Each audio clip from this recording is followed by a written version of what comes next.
Hi. It's been a while since I gave an update on my health and my journey. Um, I'm feeling a little bit emotional at the moment. I'm not really sure why. Um, it's been such a roller coaster the last couple of weeks. I went from surgery immediately to chemo, immediately to dealing with the after effects of chemo, to having friends and family in town, to going back to work, and then the election, and having friends and family in town again this weekend. And it's been lots of highs and lots of lows, and not a lot in between. And I think now that the weekend is kind of ended, I just, it's just emotional, and it's just kind of settling in. So my heart is kind of with everyone right now. This is been a super tumultuous, difficult week for everybody. I think whether you're happy or not with the outcome of the election, and how you're feeling about the future and all of that, and how you're reacting to the reactions of everyone. It's just a lot, and there's a lot of change happening. And I'm feeling that on a very personal level and on a collective level, and it's just a little exhausting. So with regard to my health, I feel pretty good, and I'm really happy about that. The surgery went well, and I froze 9 eggs, which is great. And my little personal farming project that I think I'm going to send them up to Minnesota. It's a little cheaper. There's a program up there for people with cancer. They have some discounts for housing, for leasing freezer space, if you will. So my little investments in the future will probably go up there. And so I'm feeling better from the surgery, and the chemo was okay. I mean, it was what it was. The first couple days I was just tired and like a little nauseous. And then days 3, 4, and 5 after chemo were pretty hard from a nausea perspective. And 3 and 4, I was pretty wiped out. I was just really, really tired. I felt like I had the flu kind of.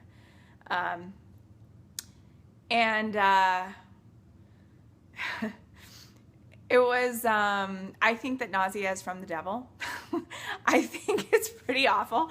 And if I were a superhero, that is what I would do to my enemies. I would make them intensely nauseous so that they would basically be incapacitated, because it's awful and you can't really get rid of it. I don't have the kind of reaction where I actually am throwing up. I just feel like it all the time. So those of you who have been pregnant, from what I understand, that is basically what it feels like in your first trimester. So you know what I'm talking about. But that aside, after about day 5, I felt pretty good. And so I'm, just rolling with it. It dawned on me a couple of days ago, not even a couple of days ago, that I'm going to lose my hair probably pretty soon. And I don't have a plan for that. So I have to kind of figure out, I need to get something to put on my head and get prepared mentally and emotionally to deal with that. So every time I wash my hair and brush my hair, pull my hair up, I am saying some gratitude and just kind of appreciating that part of myself. It's one of my favorite things about me. And so it's going to be hard to say goodbye, because more likely than not, it's going to be different when it comes back. I don't know how, but I have been told to expect that. And I'm changing as a person.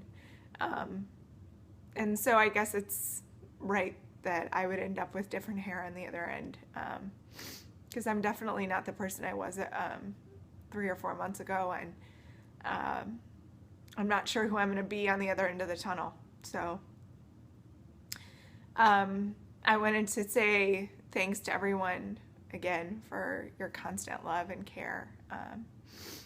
And I just wanted you to know that I'm trucking through. And just some days are good and some days aren't. And but all in all, I drew a long straw for the cancer trip, and I try to be really grateful for that and very aware that there are many who didn't draw that straw. And so I just am trying to make sure I keep it all in perspective.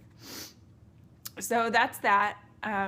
And I just want to say that I really have a lot of love for everyone, even when I don't understand, you or your choices. And I'm working really hard in the context of like our culture, our political culture, and our society right now, to keep a really open heart and to do my best to listen more, to understand people a little bit better, and to stand up for the things I believe in with greater courage and with greater frequency, and for those that I want to support, that I don't feel like have enough of a voice. I want to use my privilege to support them. So I just want everyone to know that my heart's going out to you right now, because I know it's hard for all of us. It's just a lot of big change, and a lot of change that I think is needed, a lot of wake-up calls that are happening, and that doesn't make it easy. So my prayer is for peace in our hearts and together, and so and sometimes peace, it takes a winding road. So anyway, I'm just grateful that through this sort of crazy time for everyone, that people are still reaching out to me and letting me know that they love me and that they're thinking about me and what's going on in my life right now. So you're just really generous people. So have a great week, and I will see you next time.